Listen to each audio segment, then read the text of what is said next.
সুপ্রিয় শিক্ষার্থীবৃন্দ, আসসালামু আলাইকুম।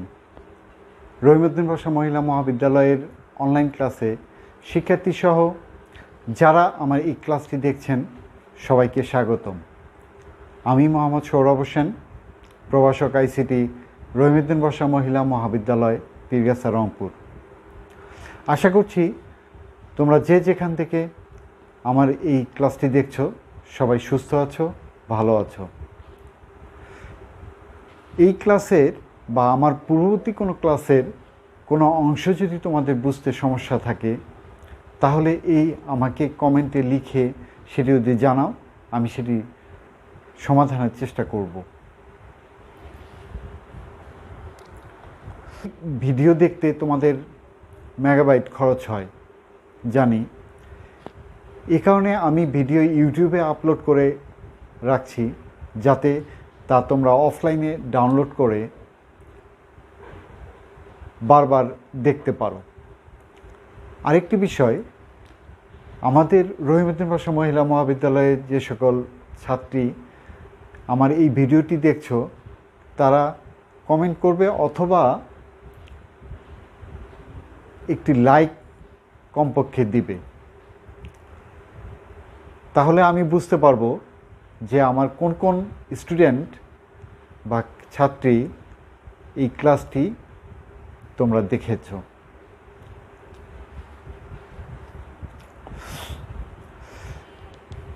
এর আগে ক্লাসে আমি বুলিয়ান ফাংশন থেকে সত্যক সারণী তৈরি, সত্যক সারণী থেকে ফাংশন তৈরি এবং শেষে বুলিয়ান ফাংশন থেকে সার্কিট তৈরি করা দেখিয়েছি।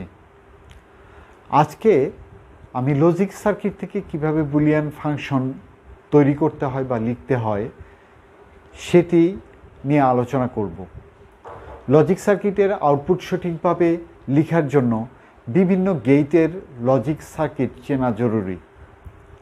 এ কারণে এখন সংক্ষেপে আমি বিভিন্ন গেটগুলোর লজিক সার্কিট তোমাদেরকে দেখাবো।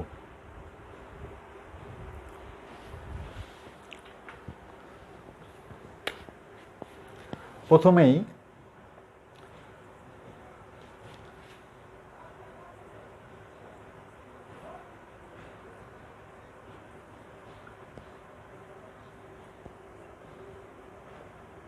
মৌলিক গেট। মৌলিক গেট তোমরা জানো যে মৌলিক গেট তিনটি, কি কি? অর, অ্যান্ড এবং নট। এই তিনটি গেটের লজিক সার্কিট কীরকম হয় সেটি আমরা দেখি।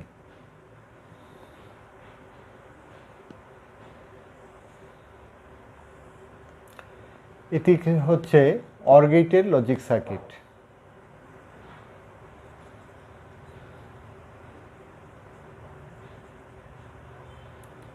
অর গেট এর ইনপুট যদি এ আর বি হয়, এটির ইনপুট কি দুটি হতে পারে? দুই বা ততোধিক, 2, 3, 4, 5 হতে পারে। এখন দুটি ইনপুটের জন্য এর আউটপুট, আমার এই সার্কিটটা হচ্ছে দুইটা ইনপুটের জন্য, এটার মধ্যে তিনটি ইনপুটও থাকতে পারে। আচ্ছা, যাই হোক, এ আর বি যদি ইনপুট হয় তাহলে আউটপুট হবে X equal A or B. এরপরে আমরা আরেকটি মৌলিক গেট, সেটি হচ্ছে অ্যান্ড গেট, সেটি আমরা দেখব। এরও দুটো আউটপুট আমরা নেই, দুটো ইনপুট নেই। দুটো ইনপুট হলো এ আর বি, আউটপুট তাহলে কি হবে? X equal A and B. Okay, তাহলে এটি হচ্ছে কিসের লজিক সার্কিট? সেটি হচ্ছে অ্যান্ড গেট, অ্যান্ড গেটের লজিক সার্কিট। আরেকটি গেট আছে, সেটি হচ্ছে নট গেট।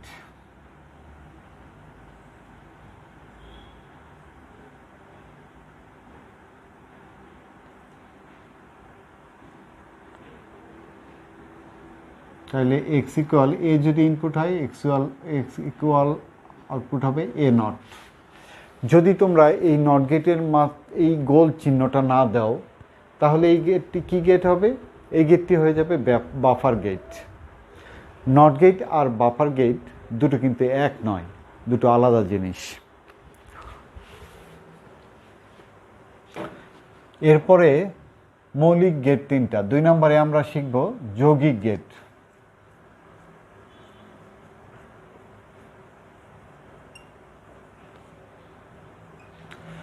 যৌগিক গেট, 4টি যৌগিক গেট আমরা শিখেছিলাম। এটা হচ্ছে অ্যান্ড গেট। অ্যান্ড গেটের সাথে একটা নট গেট যুক্ত করলে তাহলে পাওয়া যাবে ন্যান্ড গেট। এটার ইনপুট যদি এ আর বি হয় তাহলে আউটপুট হবে X equal A and B not. এটা হচ্ছে কি গেট? এটা হচ্ছে ন্যান্ড গেট।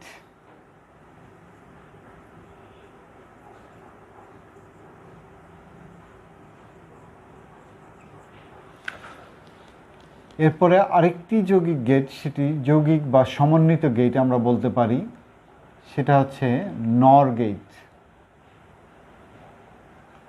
এটা হচ্ছে অর গেট। অর গেটের সাথে একটা নট গেট যুক্ত করলেই হয়ে যাবে নর গেট। এটার ইনপুট যদি হয় এ আর বি তাহলে আউটপুটটি কি হবে? X equal A or B whole not. তাহলে এটি কি গেট? এটি হচ্ছে নর গেট। ওকে,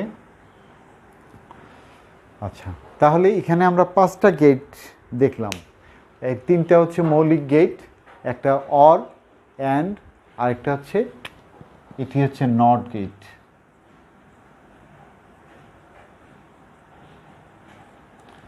তিনটি মৌলিক গেটের লজিক সার্কিট। আর এখানে 2টি মৌলিক সমন্বিত বা যৌগিক গেট, একটা হচ্ছে ন্যান্ড গেট, আরেকটি হচ্ছে নর গেট। আর দুটো সমন্বিত গেট বা এক্সক্লুসিভ বা বিশেষ গেট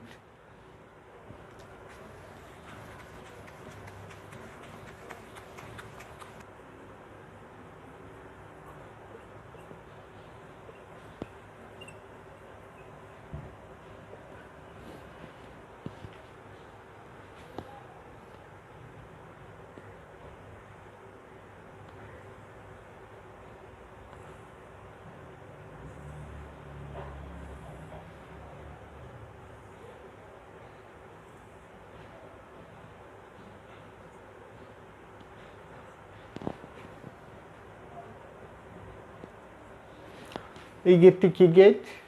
এটা হচ্ছে এক্সক্লুসিভ অর গেট, অর্থাৎ এটি একটি বিশেষ gate, X or gate.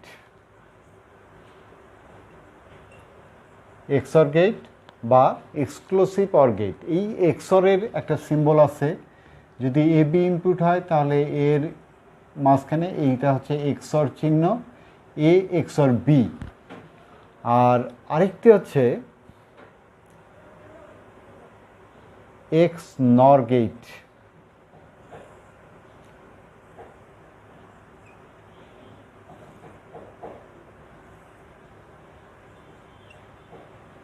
A আর বি ইনপুট হলে আউটপুট হবে X equal A XOR B whole not. Okay, তাহলে এই মোট গেট আমরা কয়টা পাইলাম?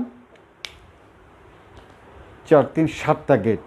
3টা মৌলিক গেট অর, অ্যান্ড, নট, আর দুটো যৌগিক গেট ন্যান্ড আর নর, যৌগিক বা সমন্বিত গেট যেটা দুটো মৌলিক গেটের সমন্বয়ে তৈরি হয়। আর দুটো বিশেষ গেট, সেটা একটাই এক্সর গেট এবং অন্যটি হচ্ছে এক্স নর গেট।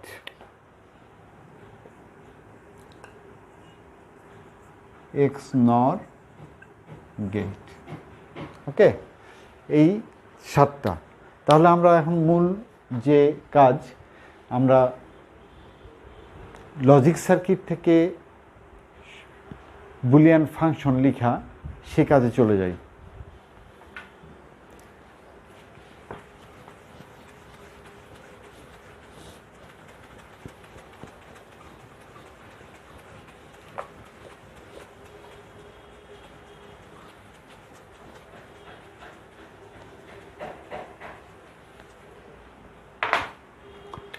একটা সার্কিট,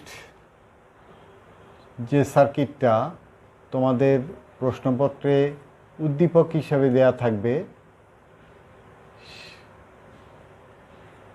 সেরকম একটি সার্কিট আমরা অঙ্কন করি।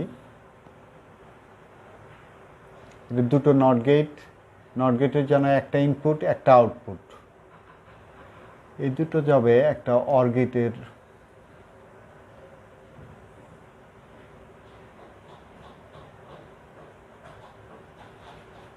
আর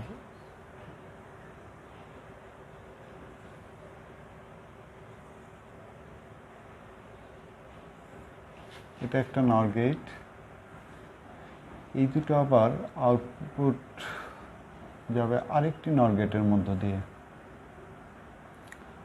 আরেকটা নর গেট।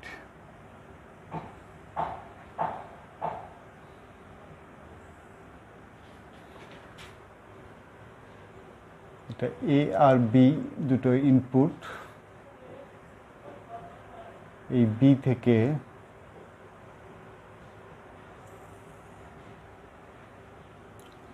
আর এ থেকে আরেকটি আসবে ইনপুট,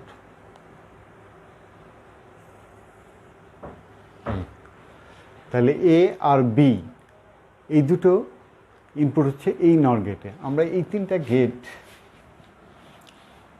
তাহলে এক্স ইকুয়াল হোয়াট, এটাই আমাদের প্রশ্ন, যে এই সার্কিটের শেষ আউটপুট যে এক্স আছে এর সমীকরণটি কি হবে, এটা আমাদের নির্ণয় করতে হবে বা বের করতে হবে।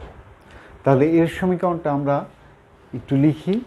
আমরা যখন তোমরা খাতায় এই সমীকরণটি বের করতে যাবা তখন অবশ্যই এই সার্কিটটি খাতায় অঙ্কন করতে হবে। তারপরে এইভাবে তোমরা আউটপুটটি লিখবা। সেটা হচ্ছে নট গেটের ইনপুট যদি এ হয় তাহলে আউটপুট হবে এ নট, বি যদি এই নট গেটের ইনপুট হয় তাহলে আউটপুট হবে বি নট, এ নট এবং বি নট যদি এই অর গেটের ইনপুট হয় তাহলে আউটপুট হবে A not or B not. আর এ বি এই নর গেটের ইনপুট, তাহলে এর আউটপুট হবে A or B whole not.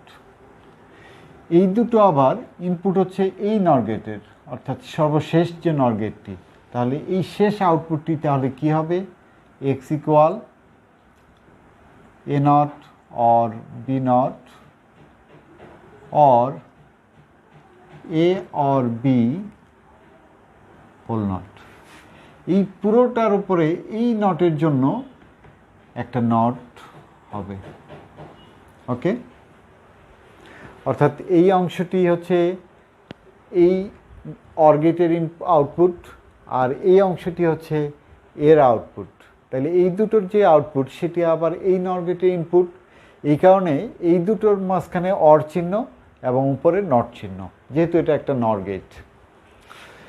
তাহলে এটি যদি আমরা এখন সরলীকরণ করি, অর্থাৎ প্রশ্নপত্রে শুধুমাত্র আউটপুট লিখতে বলা হয় না, আউটপুটটিকে আবার সরলীকরণ করতে বলা হয়। তাহলে এই আউটপুটটিকে যদি আমরা সরলীকরণ করি তাহলে কি হয়? আমরা জানি সরলীকরণের নিয়ম হচ্ছে তিনটা নিয়ম। প্রথমে আমাদের কিসের কাজ করতে হবে, নটের কাজ করতে হবে, তারপরে 2 নম্বরে করতে হবে অ্যান্ডের কাজ, 3 নম্বরে অরের কাজ। তাহলে এখানে যে সবার উপরে যে বড় নটটি দেখতে পাচ্ছ, হোল নট, এই নটটাকে আমাদের আগে ফর্মুলায় ফেলতে হবে। তাহলে এই ফর্মুলায় ফেললে আমাদের দেখো যে এই অংশটুকু আমি দেখাচ্ছি, এই অংশটুকুকে আমরা ধরব হচ্ছে এ, আর এই অংশটুকুকে আমরা ধরব বি। তাহলে এ অর বি হোল নট, এই সূত্রে ডি মর্গানের সূত্রে পড়লো। তাহলে এখন আমরা এই সূত্র অনুযায়ী কি লিখতে পারি, যে এ নট অর বি নট এটার উপরে হোল নট। তো যেহেতু সূত্রের মধ্যে এ নট আছে, ডি মর্গানের সূত্রে A not and A or B whole not, এর উপরে আরেকটা সূত্রের নট। তাহলে আমাদের A not and B not, যেহেতু আমরা ডি মর্গানের সূত্র আমরা জানি যে কি হবে, যেহেতু A or B whole not equal হচ্ছে A not and B not, তাহলে ইকুয়াল আমরা কি লিখতে পারি, এটা সমান, এখানে এসে এটাকে আবার ডি মর্গানের সূত্রে ফেলানো যায়। ডি মর্গানের ওই একই সূত্রে, এই সূত্র অনুযায়ী আমরা লিখতে পারি A double not and B double not, and এটার মধ্যে এই ডাবল নটটা উঠে গিয়ে আমাদের থাকবে এ অর বি। অর্থাৎ এখানে আমরা দুইটা সূত্র অ্যাপ্লাই করলাম, একটা তো এটা, আরেকটা হচ্ছে এ ডাবল নট ইকুয়াল হচ্ছে এ, এই সূত্রটি। তাহলে ইকুয়াল আমরা লিখতে পারি এ অ্যান্ড বি, এটার সাথে অ্যান্ড অবস্থায় আছে হচ্ছে এ অর বি। এটাকে আমরা গুণন করে দেই, তাহলে এ অ্যান্ড বি, অর এটা গুণন করলে কি হয়, এ অ্যান্ড বি ইকুয়াল কি হয়, ইকুয়াল হয় এ অ্যান্ড এ সমান সমান এ, তাহলে A be or A B. ঠিক আছে, তাহলে এই সূত্রের মধ্যে আমরা কি সূত্র পড়লাম, যেহেতু হচ্ছে এ অ্যান্ড এ ইকুয়াল হচ্ছে এ, এই সূত্র, আর ইকুয়াল এটা এ অ্যান্ড এ সমান সমান এ আর এ সমান সমান এ, তাহলে হলো এ অ্যান্ড বি। এটা হলো আমাদের সরলীকরণটা হয়ে গেল। তাহলে সরলীকৃত সমীকরণটি আমরা কি পেলাম,